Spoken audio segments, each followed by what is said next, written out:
சங்கீதம் 87 கோராகின் புத்திரருக்கு ஒப்புவிக்கப்பட்ட பாட்டாகிய சங்கீதம். அவர் அஸ்திவாரம் பரிசுத்த பர்வதங்களில் இருக்கிறது. கர்த்தர் யாக்கோபின் வாசஸ்தலங்கள் எல்லாவற்றை பார்க்கிலும் சீயோனின் வாசல்களில் பிரியமாயிருக்கிறார். தேவனுடைய நகரமே, உன்னை குறித்து மகிமையான விசேஷங்கள் வசனிக்கப்படும். என்னை அறிந்தவர்களுக்குள்ளே ராகாபையும் பாபிலோனையும் குறித்து பேசுவேன். இதோ, பெலிஸ்தியரிலும் தீரியரிலும் எத்தியோப்பியரிலும் கூட இன்னான் அங்கே பிறந்தான் என்றும், சீயோனை குறித்து இன்னான் இன்னான் அதிலே பிறந்தான் என்றும் சொல்லப்படும். உன்னதமானவர் தாமே அதை ஸ்திரப்படுத்துவார். கர்த்தர் ஜனங்களை பேரெழுதும்போது இன்னான் அதிலே பிறந்தான் என்று அவர்களை தொகையிடுவார். எங்கள் ஊற்றுக்களெல்லாம் உன்னில் இருக்கிறது என்று பாடுவாரும் ஆடுவாரும் ஏகமாய்ச் சொல்லுவார்கள். சங்கீதம் 125 ஆரோகண சங்கீதம். கர்த்தரை நம்புகிறவர்கள் என்றென்றைக்கும் அசையாமல் நிலைத்திருக்கும் சீயோன் பர்வதத்தைப் போல் இருப்பார்கள். பர்வதங்கள் எருசலேமைச் சுற்றிலும் இருக்குமாப்போல் கர்த்தர் இது முதல் என்றென்றைக்கும் தம்முடைய ஜனத்தை சுற்றிலும் இருக்கிறார். நீதிமான்கள் அநியாயத்திற்கு தங்கள் கைகளை நீட்டாதபடிக்கு ஆகாமியத்தின் கொடுங்கோல் நீதிமான்களுடைய சுதந்திரத்தின் மேல் நிலைத்திராது. கர்த்தாவே, நல்லவர்களுக்கும் இருதயத்தில் செம்மையானவர்களுக்கும் நன்மை செய்யும். தங்கள் கோணலான வழிகளுக்கு சாய்கிறவர்களை கர்த்தர் அக்கிரமக்காரரோடே போகப் பண்ணுவார். இஸ்ரவேலுக்கோ சமாதானம் உண்டு. ஏசாயா தீர்க்கதரிசியின் புஸ்தகம். அதிகாரம் 1. ஆமோத்சின் குமாரனாகிய ஏசாயா யூதாவின் ராஜாக்களாகிய உசியா, யோதாம், ஆகாஸ், எசேக்கியா என்பவர்களின் நாட்களில் யூதாவையும் எருசலேமையும் குறித்து கண்ட தரிசனம். வானங்களே கேளுங்கள், பூமியே செவிகொடு. கர்த்தர் பேசுகிறார். நான் பிள்ளைகளை வளர்த்து ஆதரித்தேன், அவர்களோ எனக்கு விரோதமாய் கலகம் பண்ணினார்கள். மாடு தன் எஜமானையும் கழுதை தன் ஆண்டவனின் முன்னணையையும் அறியும். இஸ்ரவேலோ அறிவில்லாமலும் என் ஜனம் உணர்வில்லாமலும் இருக்கிறது என்கிறார். ஐயோ, பாவமுள்ள ஜாதியும் அக்கிரமத்தால் பாரம் சுமந்த ஜனமும் பொல்லாதவர்களின் சந்ததியும் கேடு உண்டாக்குகிற புத்திரதுமாயிருக்கிறார்கள். கர்த்தரை விட்டு இஸ்ரவேலின் பரிசுத்தருக்கு கோபம் உண்டாக்கி பின்வாங்கி போனார்கள். இன்னும் நீங்கள் ஏன் அடிக்கப்பட வேண்டும்? அதிகமாய் விலகிப் போகிறீர்களே. தலையெல்லாம் வியாதியும் இருதயமெல்லாம் பரட்சையுமாய் இருக்கிறது.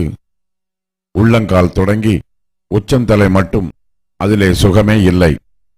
அது காயமும் வீக்கமும் நொதிக்கிற ரணமும் உள்ளது.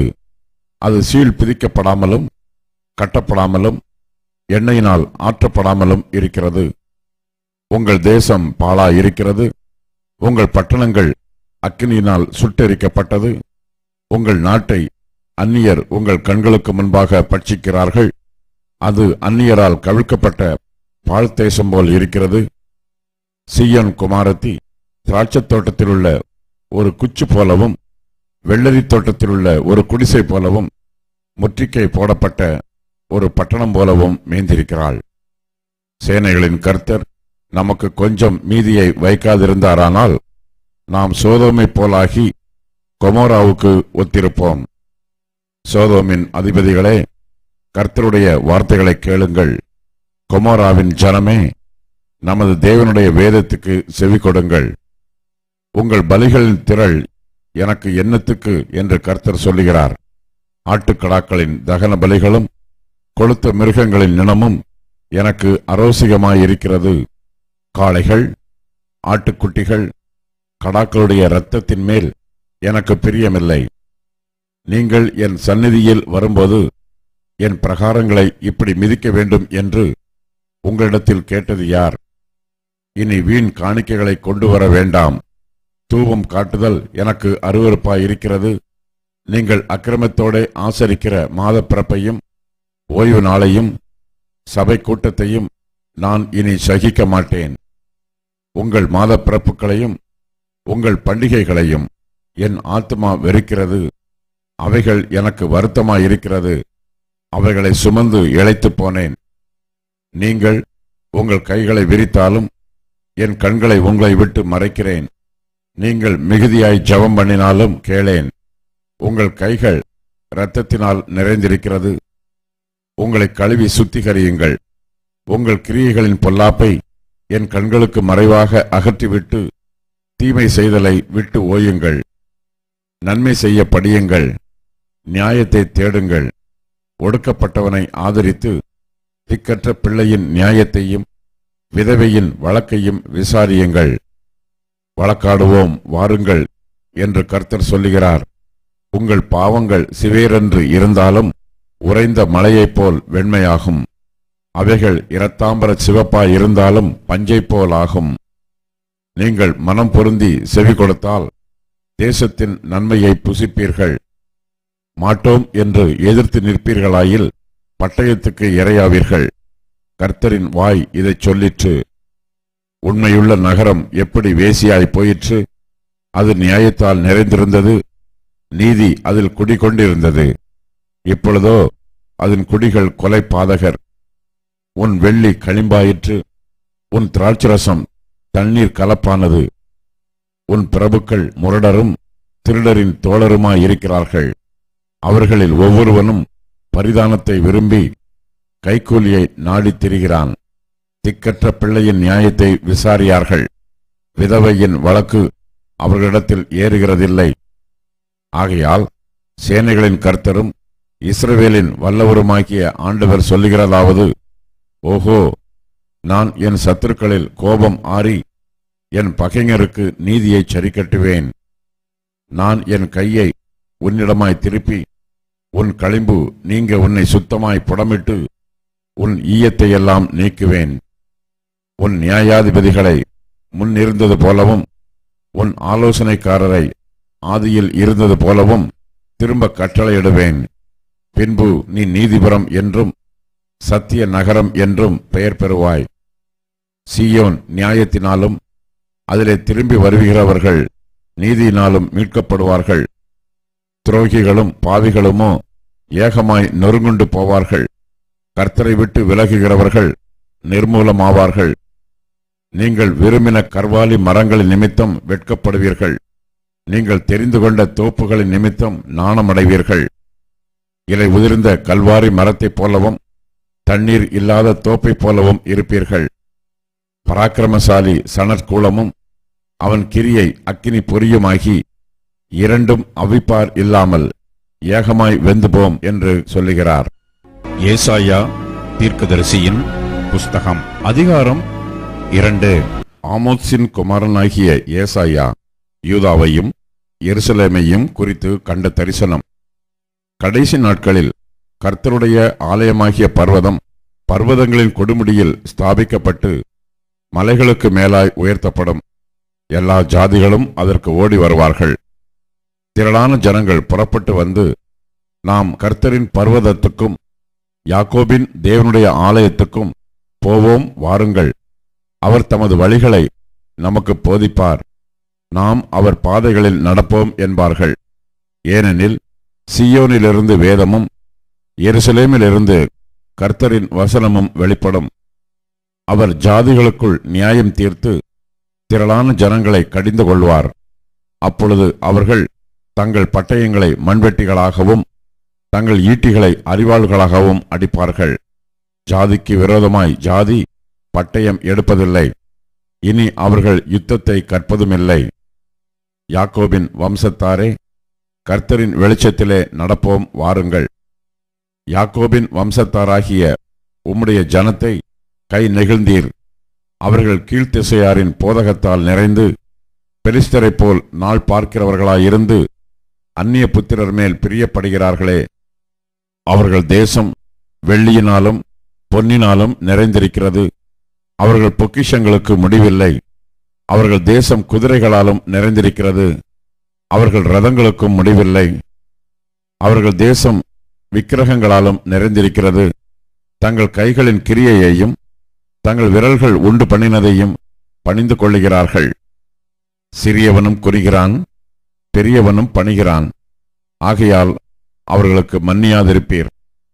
கர்த்தரின் பயங்கரத்திற்கும் அவருடைய மகிமை பிரதாபத்திற்கும் விலகி நீ கன்மலையில் ஒதுங்கி மண்ணில் ஒளித்துக்கொள். நகரின் மேட்டிமையான கண்கள் தாழ்த்தப்படும். மனுஷரின் வீராப்பம் தனியும். கர்த்தர் ஒருவரே அந்நாளில் உயர்ந்திருப்பார்.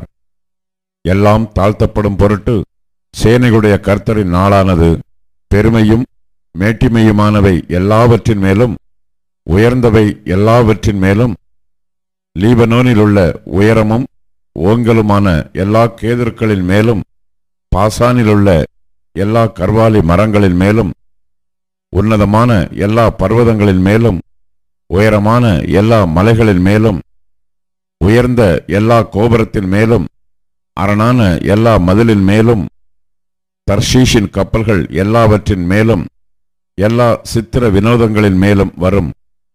அப்பொழுது நகரின் மேட்டிமை தாழ்ந்து மனுஷரின் வீராப்பு தனியும். கர்த்தர் ஒருவரே அந்நாளில் உயர்ந்திருப்பார். விக்கிரகங்கள் கட்டோடே ஒளிந்து போம். பூமியை தத்தளிக்க பண்ண கர்த்தர் எழும்பும்போது அவருடைய பயங்கரத்திற்கும் அவருடைய மகிமை பிரதாபத்திற்கும் விலகி கன்மலைகளின் கெபிகளிலும் பூமியின் குகைகளிலும் புகுந்து கொள்வார்கள்.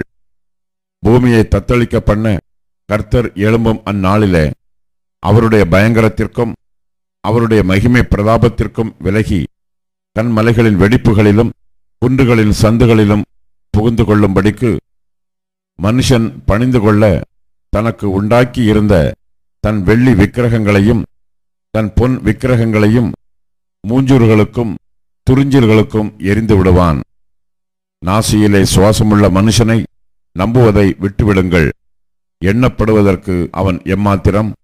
ஏசாயா தீர்க்கதரிசியின் புஸ்தகம் அதிகாரம் 3.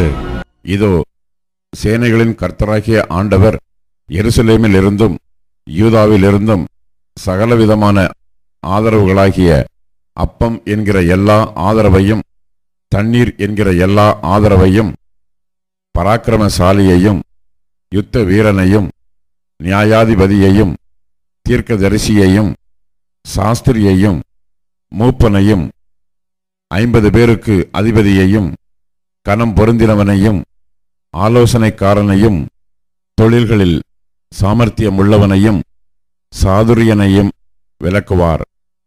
வாலிபரை அவர்களுக்கு அதிபதிகளாக தருவேன் என்கிறார். பிள்ளைகள் அவர்களை ஆளுவார்கள். ஜனங்கள் ஒடுக்கப்படுவார்கள். ஒருவருக்கொருவரும் அயலானுக்கு அயலானும் விரோதமாயிருப்பார்கள். வாலிபன் முதிர் வயதுள்ளவனுக்கும் கீழ்மகன் மேன்மகனுக்கும் இடும்பு செய்வான். அப்பொழுது ஒருவன் தன் தகப்பன் வீட்டானாகிய தன் சகோதரனை பிடித்து, உனக்கு வஸ்திரம் இருக்கிறது, நீ எங்களுக்கு அதிபதியாயிரு, கேட்டுக்கு இனமான இந்த காரியம் உன் கையின் கீழாவது என்று சொல்ல, அவன் அந்நாளிலே தன் கையை உயர்த்தி, நான் சீர்படுத்துகிறவனாய் இருக்க மாட்டேன், என் வீட்டிலே அப்பமும் இல்லை வஸ்திரமும் இல்லை, என்னை ஜனங்களுக்கு அதிபதியாக வைக்க வேண்டாம் என்பான். ஏனென்றால் எருசலேம் பாழாக்கப்பட்டது, யூதா விழுந்து போயிற்று. அவர்கள் நாவும் அவர்கள் கிரியைகளும் கர்த்தருடைய மகிமையின் கண்களுக்கு எரிச்சல் உண்டாக்கத்தக்கதாக அவருக்கு விரோதமாயிருக்கிறது. அவர்கள் முகப்பார்வை அவர்களுக்கு விரோதமாய் சாட்சியிடும். அவர்கள் தங்கள் பாவத்தை மறைக்காமல் சோதோம் ஊராரைப் போல வெளிப்படுத்துகிறார்கள். அவர்கள் ஆத்துமாவுக்கு ஐயோ, தங்களுக்கே தீமையை வருவித்துக் கொள்ளுகிறார்கள். உங்களுக்கு நன்மை உண்டாகும் என்று நீதிமான்களுக்குச் சொல்லுங்கள், அவர்கள் தங்கள் கிரியைகளின் பலனை அனுபவிப்பார்கள். துன்மார்க்கனுக்கு ஐயோ, அவனுக்கு கேடு உண்டாகும், அவன் கைகளின் பலன் அவனுக்கு கிடைக்கும். பிள்ளைகள் என் ஜனங்களை ஒடுக்குகிறவர்களாயிருக்கிறார்கள், ஸ்திரீகள் அவர்களை ஆளுகிறார்கள். என் ஜனமே, உன்னை நடத்துகிறவர்கள் உன்னை மோசம் போக்கி நீ நடக்க வேண்டிய வழியை அழித்து போடுகிறார்கள். கர்த்தர் வழக்காட எழுந்திருந்து ஜனங்களை நியாயம் தீர்க்க நிற்கிறார். கர்த்தர் தமது ஜனத்தின் மூப்பரையும் அதன் பிரபுக்களையும் நியாயம் விசாரிப்பார். நீங்களே இந்த திராட்சைத் தோட்டத்தை பட்சித்து போட்டீர்கள். சிறுமையானவனிடத்தில் கொள்ளையிட்ட பொருள் உங்கள் வீடுகளில் இருக்கிறது. நீங்கள் என் ஜனத்தை நொறுக்கி சிறுமையானவர்களின் முகத்தை நெரிக்கிறது என்னவென்று சேனைகளின் கர்த்தராகிய ஆண்டவர் உரைக்கிறார். பின்னும் கர்த்தர் சொல்லுகிறதாவது, சீயோன் குமாரத்திகள் அகந்தையாயிருந்து கழுத்தை நெரித்து நடந்து கண்களால் மருட்டி பார்த்து ஒய்யாரமாய் நடந்து தங்கள் கால்களில் சிலம்பு ஒலிக்கத் திரிகிறார்கள். ஆதலால் ஆண்டவர் சீயோன் குமாரத்திகளின் உச்சந்தலையை மொட்டையாக்குவார். கர்த்தர் அவர்கள் மானத்தை குலைப்பார். அந்நாளிலே ஆண்டவர் அவர்களுடைய ஆபரணங்களாகிய சிலம்புகளையும் சுட்டிகளையும் பிரச்சிந்தாக்குகளையும் ஆரங்களையும் அஸ்த கடகங்களையும் தலைமுக்காடுகளையும் சிரபூஷணங்களையும் பாத சரங்களையும் மார்க்கச்சைகளையும் சுகந்த பரணிகளையும் தாயத்துகளையும் மோதிரங்களையும் மூக்குத்திகளையும் வினோத வஸ்திரங்களையும் சால்வைகளையும் போர்வைகளையும் குப்பிகளையும் கண்ணாடிகளையும் சல்லாக்களையும் குல்லாக்களையும் துப்பட்டாக்களையும் உரிந்து போடுவார். அப்பொழுது சுகந்தத்துக்கு பதிலாக துர்க்கந்தமும் கச்சைக்கு பதிலாக கயிறும் மயிர்ச்சுருளுக்கு பதிலாக மொட்டையும் ஆடம்பரமான வஸ்திரங்களுக்கு பதிலாக இரட்டு கச்சும் அழகுக்கு பதிலாக கருகிப் போகுதலும் இருக்கும். உன் புருஷர் கட்கத்தினாலும் உன் பலசாலிகள் யுத்தத்தினாலும் விழுவார்கள். அவளுடைய வாசல்கள் துக்கித்து புலம்பும். அவள் வெறுமையாக்கப்பட்டு தரையிலே உட்காருவாள் என்கிறார். ஏசாயா தீர்க்கதரிசியின் புஸ்தகம் அதிகாரம் 4. அந்நாளில் 7 ஸ்திரீகள் ஒரே புருஷனை பிடித்து, நாங்கள் எங்கள் சொந்த ஆகாரத்தை புசித்து எங்கள் சொந்த வஸ்திரத்தை உடுப்போம். எங்கள் நிந்தை நீங்கும்படிக்கு உன் பெயர் மாத்திரம் எங்கள் மேல் விளங்கட்டும் என்பார்கள்.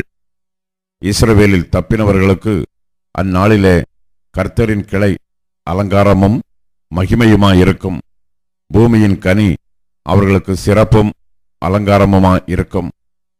அப்பொழுது ஆண்டவர் சீயோன் குமாரத்திகளின் அழுக்கை கழுவி நியாயத்தின் ஆவியினாலும் சுட்டெரிப்பின் ஆவியினாலும் எருசலேமின் இரத்த பழிகளை அதன் நடுவிலிருந்து நீக்கிவிடும்போது, சீயோனில் மீதியாயிருந்து எருசலேமில் தரித்திருந்து ஜீவனுக்கென்று பெயர் எழுதப்பட்டவன் எவனும் பரிசுத்தன் என்று சொல்லப்படுவான். அப்பொழுது கர்த்தர் சீயோன் மலையிலுள்ள எல்லா வாசஸ்தலங்களிலும் அதன் சபைகளின் மேலும் பகலின் மேகத்தையும் புகையையும் இரவில் கொழுந்துவிட்டு எரியும் அக்கினி பிரகாசத்தையும் உண்டாக்குவார். மகிமையானவைகளின் மேலெல்லாம் காவல் உண்டாயிருக்கும். பகலிலே வெயிலுக்கு நிழலாகவும் பெருங்காற்றுக்கும் மழைக்கும் அடைக்கலமாகவும் மறைவிடமாகவும் ஒரு கூடாரம் உண்டாயிருக்கும்.